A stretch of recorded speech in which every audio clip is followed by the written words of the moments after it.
So going with this, the new America First policy, which is being announced, and how does that change that American brands manage their reputation and respond to local market conditions? Right, America First, of course. Well, look, I think it's quite interesting because we have a lot of data that we've gathered on this.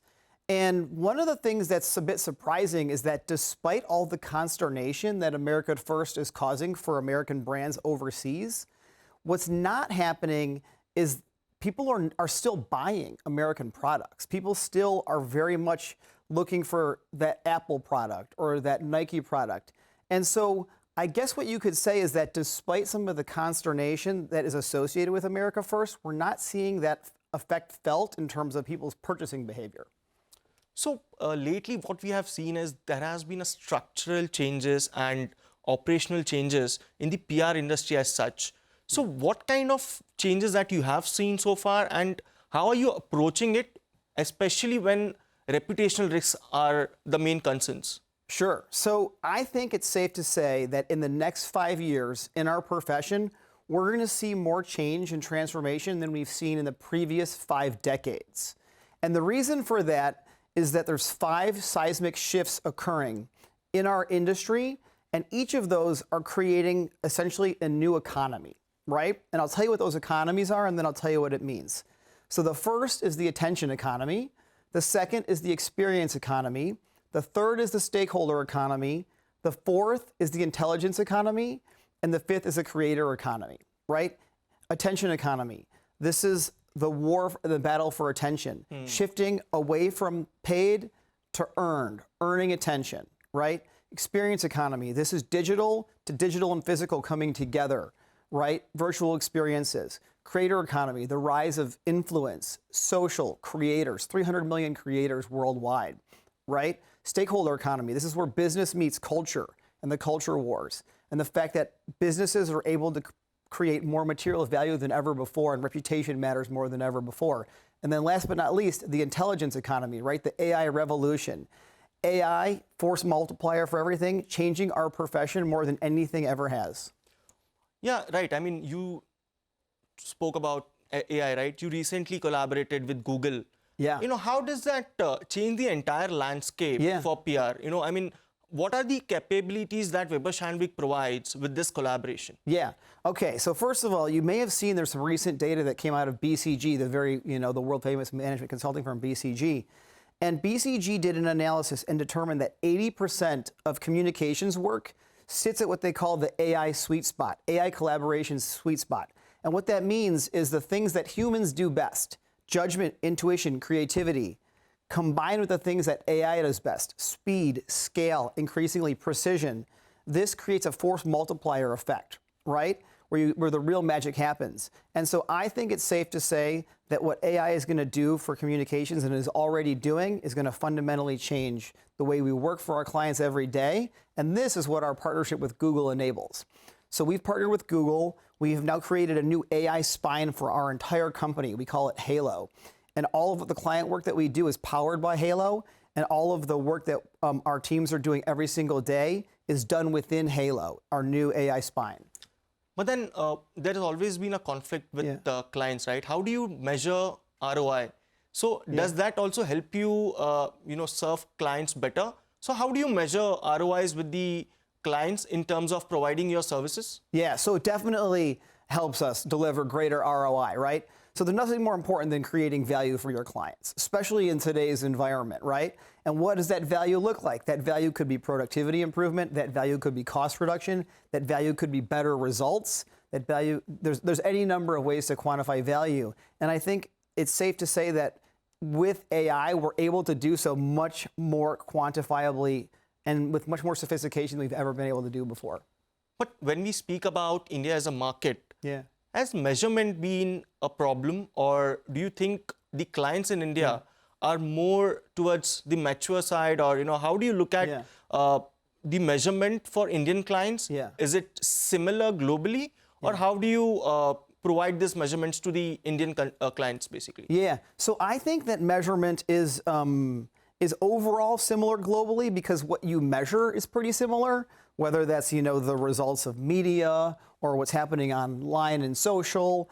I think one of the main differences we see, though, between the market in India and then other markets is that in India, the proliferation of media is actually accelerating, right? There's more media in India than almost anywhere else. And in the United States, for example, the amount of media is contracting, right? Whereas in India, it's expanding. And so that actually creates a lot of opportunity for us and our clients here in the market. In the United States, it's a little bit of a different story where you have to find other ways to earn attention in today's world with a media landscape that is shifting and becoming much more network oriented, even as creators rise and traditional media outlets decline. So when we speak about the difference between America market and APAC market as such, how do you strategize, especially for Indian clients? And what are their exact requirements that you look at and you provide those solutions to your clients? Right. So our clients typically will come to us for a variety of reasons, and it boils down to maybe three main areas here in India and global almost at the same time. So there's scale, right? Scale in the subcontinent, but also scale globally. Sophistication, which increasingly is both more AI enabled as well as more advisory in nature, right? So, and then the last would probably be like subject matter expertise, which is vertical expertise in the subject matter or the sector or whatever you're operating in. So as compared to other markets, what challenges do you see in Indian market for multinational agencies, and do you find it more nuanced, more digitally engaged, or how do you manage these brands and provide them strategic consultancy? So certainly talent, right? The attracting and retaining talent in India is very much a priority for us, and is challenging sometimes, right? And that exists outside of India as well, but I would say it's certainly specific to this market. I think beyond that, I think that this market is a sophisticated market. I think this market is, in some ways, even probably more digital first and AI first than some other markets. It's also, we call it a market, but it's really a collection of many markets, right? And that would be more similar to certain parts of the world than, say, the United States, which is maybe like more of a singular market, right? A single language, maybe like a larger number of national media that are the go-to first source versus local media, where in the United States, local media is on the decline, or of course here, local media is on the rise. So how do you give out a narrative or a brand narrative for local media as compared to national media? What strategies do you adopt? Right. Well, so certainly you have to have a local language strategy, right? Which is very important in this country. It's a little bit different in the United States. That's one. Two is you need to have a consistent narrative, and you need to have the right spokespeople and storytellers for that narrative. Three, you need to look at the channels in a way that is much more than just traditional broadcast, print, radio, now social, now influencer-driven, creative, creator, right? A lot of it is injecting your story into culture versus trying to force fit something. And I think at the speed at which news travels, the speed at which culture travels, you got to be much more agile than you've ever had to be before. Right. And when we talk about the growth of media industry, we are also seeing a lot of consolidation in the media landscape. Where, for example, we are seeing IPG and Omnicom merger to take place. When is it expected? What impact do you look at? How do you look at the consolidation of the entire industry, a major agency coming together? So Q4 is when we're expecting the deal to close. And we're looking at it as a really exciting opportunity for our clients and our people.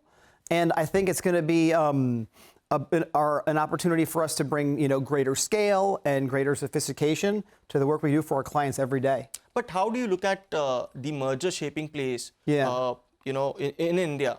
How do you see the changes being made to the entire PR agencies and the merger of these two big giants? So like I said, I think we're really excited to see what the merger is going to bring. And what it's going to bring for India is something that we're going to have to probably see after the deal closes in Q4.